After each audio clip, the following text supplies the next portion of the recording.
प्यारे बच्चों नमस्कार, स्वागत है आप सभी का एक बार फिर आपका अपना प्यारा सा यूट्यूब चैनल जिसका नाम है डीएलएस एजुकेशन विद्याकुल।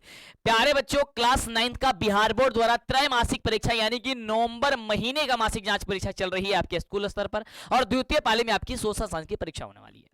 आइए जानते हैं कि किस तरीके से आपका क्वेश्चन आने वाला है, वो ऑब्जेक्टिव हो या फिर सब्जेक्टिव हो, कैसे डाउनलोड कर सकते हैं सब्जेक्टिव क्वेश्चन को भी। इसके पहले जो हिंदी और संस्कृत की आपको मैंने बताया था पीडीएफ डाउनलोड करने के लिए, उसमें काफी सारे बच्चों को कुछ मिल पाया और नहीं मिल पाया, थोड़ी सी प्रॉब्लम हो गई थी लेकिन मैंने सारी चीजें ठीक कर दी है और मैं आपको फटाफट से बता देता हूं कैसे मिलेगा। लेकिन उसके पहले मैं आपको बताना चाहूंगा कि किस तरीके से क्वेश्चन रहेगा, कौन कौन सा क्वेश्चन रहेगा। ऑब्जेक्टिव क्वेश्चन मैं आपको बता देता हूं, सब्जेक्टिव क्वेश्चन लिखा हुआ फॉर्मेट में रहेगा एकदम अच्छा प्रकार से, जो उसमें आप एग्जाम में जाकर के लिख सकते हो। डन। एक बार इसके लिए चैनल को सब्सक्राइब करेंगे, थम्स अप करेंगे, लाइक करेंगे, शेयर करेंगे। ये बढ़ते हैं क्वेश्चन की ओर, लेकिन उसके पहले आपको समझाना चाहेंगे ये इस तरीके का पेपर रहेगा।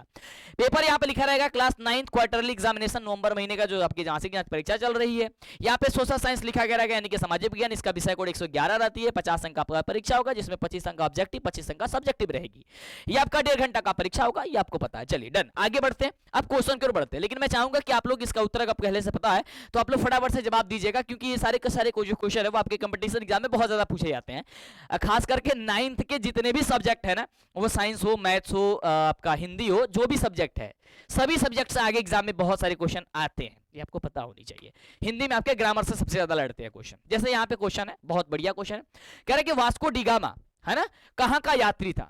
सबसे बढ़िया क्वेश्चन है और आपके 10th में भी पूछा जाता है, और 10th तो हमसे ही पढ़ने वाले हो तो जल्दी से चैनल को सब्सक्राइब करो। वास्को डी गामा कहां का यात्री था भाई साहब, तो वो था पुर्तगाल का। ठीक, क्या हो जाएगा डी नंबर।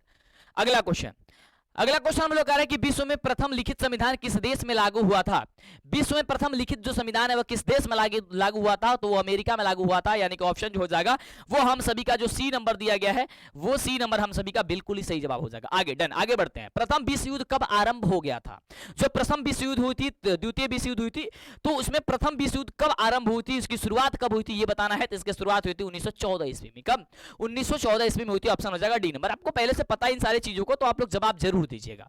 अगला, फ्रांस में दास प्रथा का उन्मूलन किसने कर दिया था। बढ़िया क्वेश्चन है, जल्दी से जवाब बता दो फटाफट से। इसका जवाब हो जाएगा कि लुई जो 16वां था ना वो किया था, यानी कि ऑप्शन हो जाएगा भाई साहब सी नंबर, आपका बिल्कुल सही जवाब। चलो आगे बढ़ते हैं।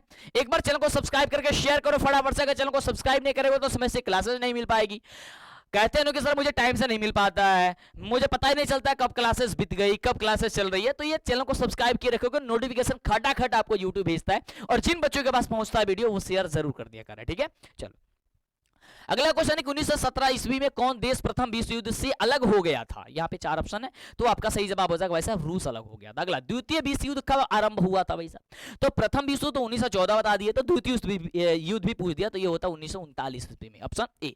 अगला, माइन कैम्प किसकी रचना है। माइन कैम्प जो है वो किसकी रचना है, तो माइन कैम्प आपका हिटलर की रचना है, और ये ऑप्शन हो जाएगा बी नंबर आपका सही जवाब। अगले नंबर प्रश्न कह रहा है कि यंग इंडिया पत्रिका के लेखक जो थे वो कौन थे, तो आपका आंसर हो जाएगा महात्मा गांधी, यानी कि ऑप्शन हो जाएगा सर ए नंबर, आपका बिल्कुल ही सही जवाब। चलो आगे बढ़ते हैं। अगला क्वेश्चन कह रहा है कि यहाँ पे ध्यान देना, क्वेश्चन कह रहा है कि भारतीय संविधान लिखने वाली संविधान सभा में कितने सदस्य थे, सदस्यों की जो संख्या थी वो कितनी थी, तो आपका सही जवाब हो जाएगा 389 थे, है ना। वैसे घटते घटते आपको 299 पे आ गए थे, लेकिन आपको ऑप्शन नंबर सी होगा कि 389 थे, यानी कि 389। अगला प्रश्न है कि भारत में किस प्रकार की शासन प्रणाली पाई जाती है, तो भारत में जो है वह संघीय शासन प्रणाली पाई जाती है, यानी ऑप्शन हो जाएगा सी नंबर। अगला, पंचायती राज में महिलाओं के लिए 50% सीटें आरक्षित करने वाला पहला जो राज्य था वो हम लोग का राज्य बिहार था, यानी कि बिहार है ही, ऑप्शन आपका हो जाएगा डी नंबर। अगले क्वेश्चन की बात करते हैं, भारत का संविधान कब लागू कर दिया गया था, तो भारत का संविधान लागू किया था 26 जनवरी 1950 ईस्वी को, जो आपको जानते हैं, है ना, गणतंत्र दिवस के नाम से। अगला जो क्वेश्चन है वो क्वेश्चन कह रहा है कि भारत में मतदाता सूची में नाम होने के लिए न्यूनतम उम्र क्या होनी चाहिए, तो 18 वर्ष होनी चाहिए। ऑप्शन जो बी दिया गया है वो आपका सही जवाब हो जाएगा।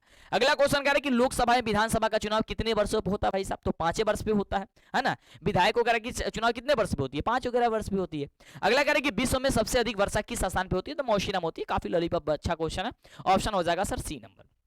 अगला, भारत में दक्षिण पश्चिम मानसून का आगमन कब हो जाता है, तो भारत में दक्षिण पश्चिम मानसून का आगमन जो होता है वैसे तो 15 जून से हम लोग मान के चलते हैं, लेकिन यहाँ पे 15 जून है नहीं, 1 जून है, इसलिए आपका ऑप्शन जो हो जाएगा वो बी नंबर हो जाएगा। डन, आगे चलते हैं। अगले क्वेश्चन की हम चर्चा करते हैं। अगला क्वेश्चन कह रहा है आपके स्क्रीन पे ये रहा, प्रश्न कह रहा है कि भरतपुर पश्चिम बिहार कहाँ स्थित है, तो आपका राजस्थान हो जाएगी, यानी ऑप्शन सी। अगला, भारत में सर्वाधिक साक्षरता दर वाला जो राज्य है वो कौन सा है, भारत में सबसे ज्यादा शिक्षित लोग है वो केरल में है, यानी कि ऑप्शन हो जाएगा सबसे आंसर आपका जो डी नंबर दिया गया वो आपका सही जवाब। अगला, भारत में वन्य जीव संरक्षण अधिनियम कब लागू हो गया था? तो भारत में वन्य जीव संरक्षण अधिनियम जो है वो आपको 1972 ईस्वी में लागू हो गया था, यानी ऑप्शन हो जाएगा सर बी नंबर। अगला, प्रति 1000 पुरुषों पर महिलाओं की संख्या को क्या कहा जाता है? तो उसे लिंगानुपात कहा जाता है। ऑप्शन हो जाएगा। प्यारे बच्चों, इस क्वेश्चन पेपर का आंसर प्राप्त करने के लिए सब्जेक्टिव या ऑब्जेक्टिव के रूप में तो आपको फटाफट से पीडीएफ रूप में प्राप्त करनी है। तो आपको गूगल क्रोम ब्राउजर में आना है और सर्च करना है डीएलएस एजुकेशन, जो चैनल का नाम है। जैसे आप सर्च करिएगा आपके सामने आ जाएगा डीएलएस एजुकेशन। आपको सिंपल सा इस पर क्लिक करनी होगी। जैसे आप क्लिक करिएगा इस तरीके से हमारा वेबसाइट ओपन हो जाएगा। आपको थोड़ा सा नीचे आना है और जैसे आप नीचे आइएगा तो यहाँ पे आपको देखने को मिलेगा Hindi, Sanskrit, science, social science, math या इंग्लिश, यानी कि जिस भी सब्जेक्ट का चाहिए यहाँ पे आंसर की पे आप क्लिक करिए और फटाफट से इसे आप देख लीजिए। जैसे आप आंसर की पे क्लिक करिएगा, जैसे हिंदी की मान लेते हैं तो हिंदी पे क्लिक करिएगा। जैसे हमने क्लिक किया इस तरीके से ओपन हो जाएगा। उसके बाद थोड़ा सा नीचे जाना है। जैसे आप नीचे जाना है तो यहाँ पे सारा वीडियो भी पढ़ना चाहते हैं पढ़ सकते हैं, नहीं तो नीचे जाएंगे तो यहाँ पे देख सकते हैं ऑब्जेक्टिव के आंसर एबीसीडी के रूप में लिख दिया गया है और यहाँ पे सब्जेक्टिव के आंसर आपको पीडीएफ के रूप में मिल जाएगी। तो फटाफट से सर्च करिए, जल्दी से अपने दोस्तों और साथियों में बता दीजिए और क्लास को कंटिन्यू करिए। सर ए नंबर बिल्कुल सही जवाब। डन। ओके, तो एक बार चैनल को सब्सक्राइब जरूर किया करें यार। इतने समय से आपको बोल रहे हैं कि फटाफट से पहले चैनल को सब्सक्राइब करो, है ना, क्योंकि जल्दी से यार 1 मिलियन सब्सक्राइब कंप्लीट करनी है और ये कंप्लीट तो तभी होगी जब तुम लोग करोगे फटाफट से। तो लाइक और सब्सक्राइब कर लो। जितने बच्चे देखते हो यार उतने बच्चे अगर कर दोगे तो कभी का हो गया होता है ना। कम से कम 1-1 लाख 2-2 लाख बच्चे देखते हैं, लेकिन उसमें से काफी कभी बच्चे सब्सक्राइब करते हैं। ऐसा क्यों करते हो? उससे तुम्हारा घट जाता कुछ नहीं? आगे पढ़ाई तो हम ही कराने वाले हैं, तो फिर तो अच्छी बात है। चलो अगली क्वेश्चन तो कर लो फटाफट से। कह रहा कि सुंदरबन जयमंडल निश्चय किस राज्य में है? इसका सही जवाब हो जाएगा भाई सर पश्चिम बंगाल। अब अगला क्वेश्चन, निम्न में कौन जो है परमाणु ऊर्जा केंद्र है? यहां से आपको बताना है फटाफट से। ये आप हो जाएगा कैगा, यानी कि ऑप्शन हो जाएगा ए नंबर। अगला है तुतिकोरिन में 1997 ईस्वी में गैस रिसाव से कौन सी बीमारी उत्पन्न हो गई थी? इसका सही जवाब हो जाएगा कि उल्टी होना एवं छाती में जलन होना, इस तरीके की बीमारी हो गई थी, यानी कि उत्पन्न हो गई थी। ऑप्शन हो जाएगा सी नंबर। अगला है कि एंथ्रेक्स क्या है? तो एंथ्रेक्स आपको क्या है जल्दी बताना फटाफट से। 24 का क्या हो जाएगा जवाब? जल्दी बताइए। तो इसका सही जवाब हो जाएगा कि एक गंभीर रोग है एंथ्रेक्स जो है। अगले क्वेश्चन की चर्चा करते हैं, 25 नंबर क्वेश्चन की। अगला, गरीबी रेखा के नीचे रहना क्या कहलाता है भाई साहब? गरीबी रेखा के नीचे रहना जो होता है वो गरीबी का सूचक कहलाता है। ऑप्शन हो जाएगा बी नंबर।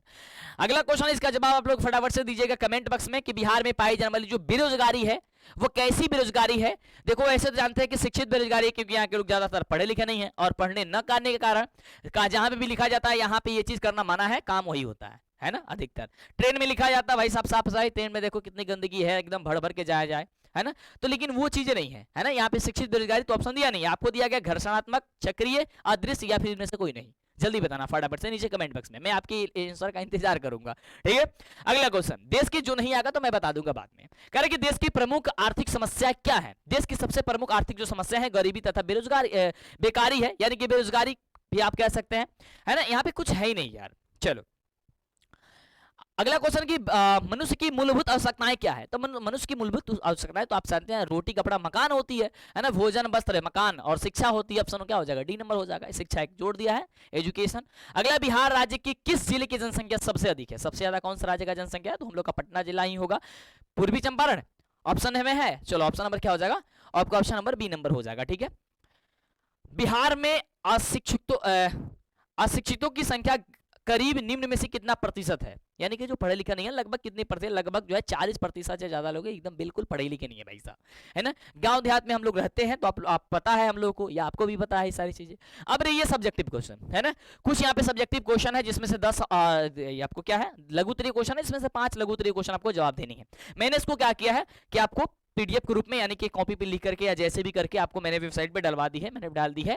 आप जाकर के फटाफट से गूगल पे सर्च करो डीएलएस एजुकेशन विद्याकुल या डीएलएस एजुकेशन मंटू सर, जो भी सर्च करना चाहते हो डीएलएस एजुकेशन, जैसे मैंने अभी बताया आपको, तो उसे सर्च करिए, फटाफट से क्लिक करिए और वहां से सारी चीजें मटेरियल जो है आपको अपलोड कर दी गई है, आप उसे देख लीजिए, ठीक है।